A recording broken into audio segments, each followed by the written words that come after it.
Was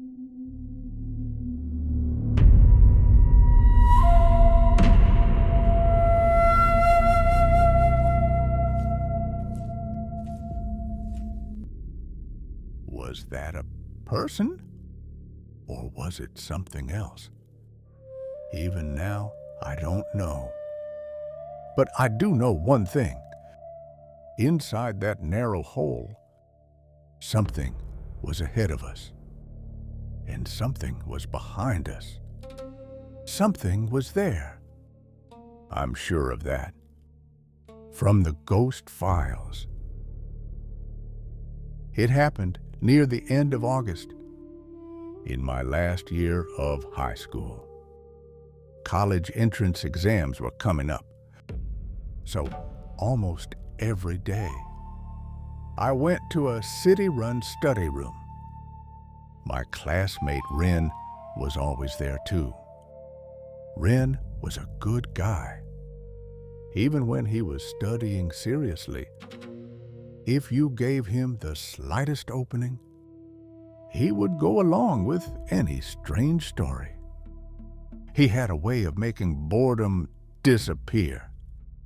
That summer, we sat at desks from morning until evening, talked a little on the way home, then we went home. That was all. Day after day. Nothing special ever happened. Looking back, maybe that was exactly why. Maybe that was why we ended up getting interested in something like that. Across from the study room was a small hill with a shrine on it. Too low to call a mountain, but the trees were thick. From the outside, you could barely see in. If you climbed the stone steps, there was a walking path partway up. It looped all the way around the hill. Older people from the neighborhood often walked there. Somewhere on that slope, hidden in the grass, there was a narrow hole. The opening was just big enough for one person to squeeze through. It sat there, behind the tall summer weeds, like a dark mouth. When I was a kid, I never noticed it. But one year, after I got taller, I suddenly started noticing it. This may sound strange, but hardly any adults knew about that hole. When I asked my father, he only said, "Was there really something like that up there?" It wasn't fenced off. There were no rumors about it. Maybe that was why. It bothered me even more. That day, during a break, we were eating convenience store pastries when we started talking about it.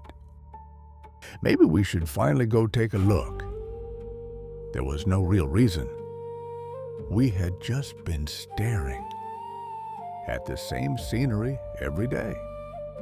I think we wanted at least one thing from the end of that summer that we would remember.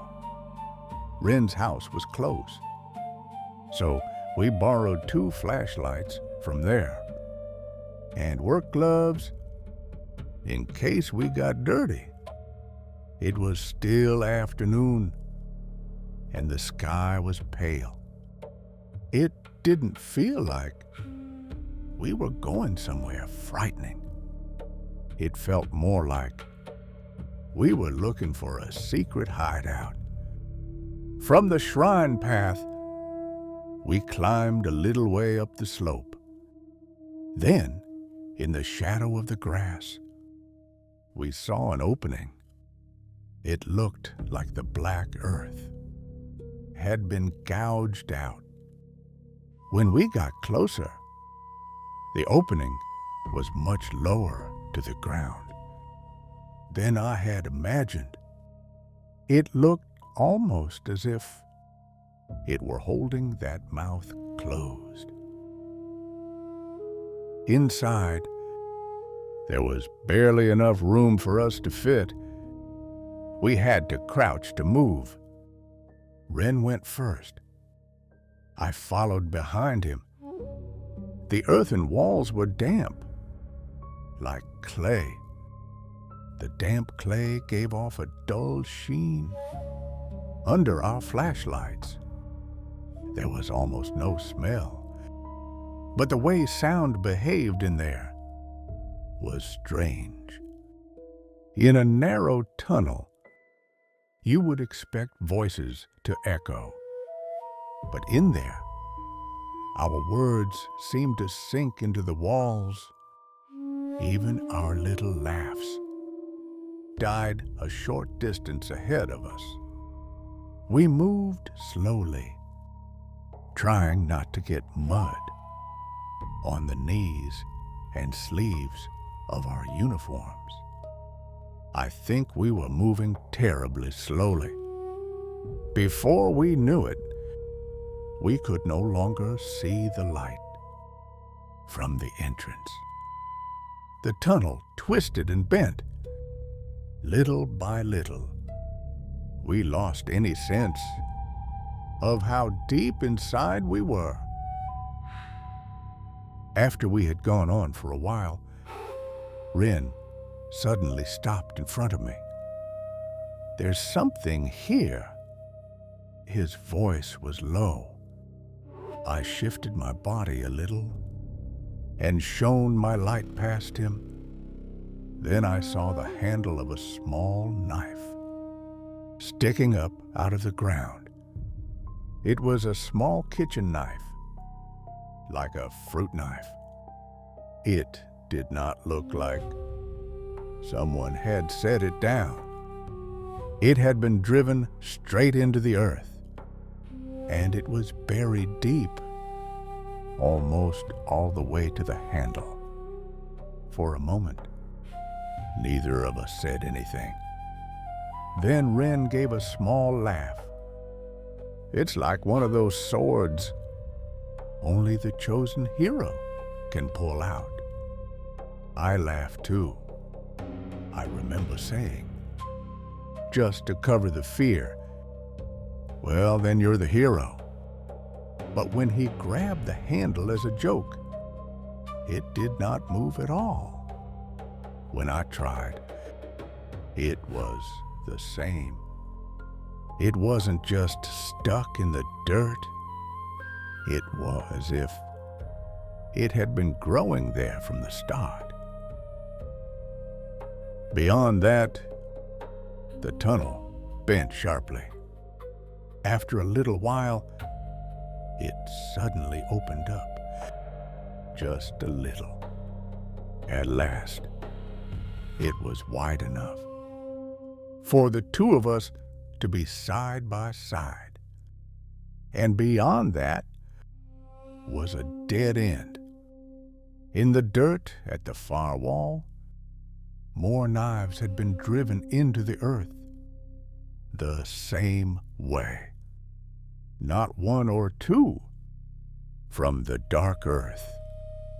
Thin handles were sticking out everywhere. Some were old and dull. Some looked almost new. Knives from different years. All in the same place. So many of them. Until we reached that spot, we had thought this was just an exploration. But the moment we saw it, the air changed. There were too many to laugh it off. They were too deliberate to be coincidence.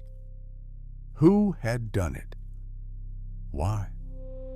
Who had carried knives into the depths of a tunnel this narrow? Again and again, we tried not to think about that part. And we decided to turn back. On the way back, I went first. The darkness that had felt harmless on the way in now felt like something else. The earthen walls were too close. The air was heavy. I wanted to get outside. That was all I could think about.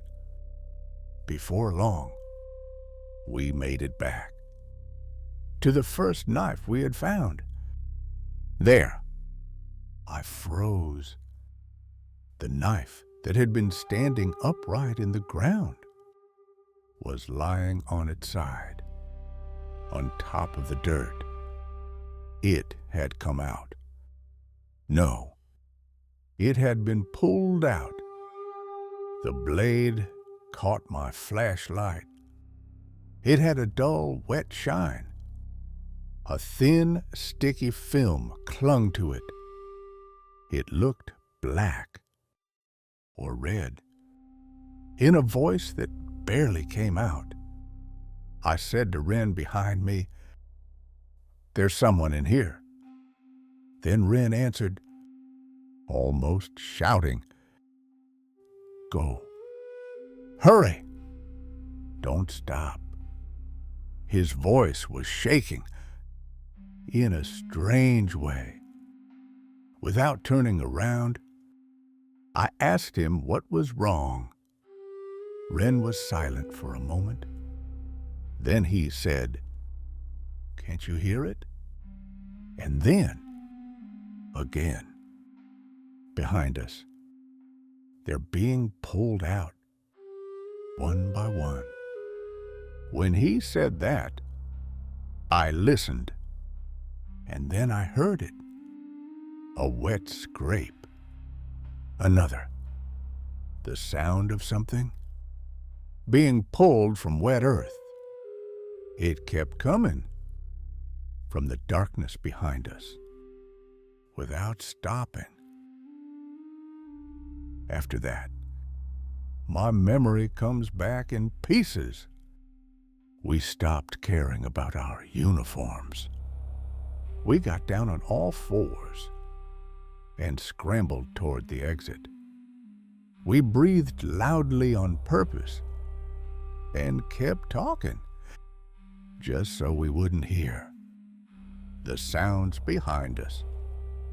The next thing I knew, we were tumbling out of the hole. When we went in, it should still have been late afternoon. But outside, everything had turned blue-black. Night was settling. Between the trees around the shrine, we slid down the slope. When we reached the walking path, I finally looked at Ren's face. He was not hurt.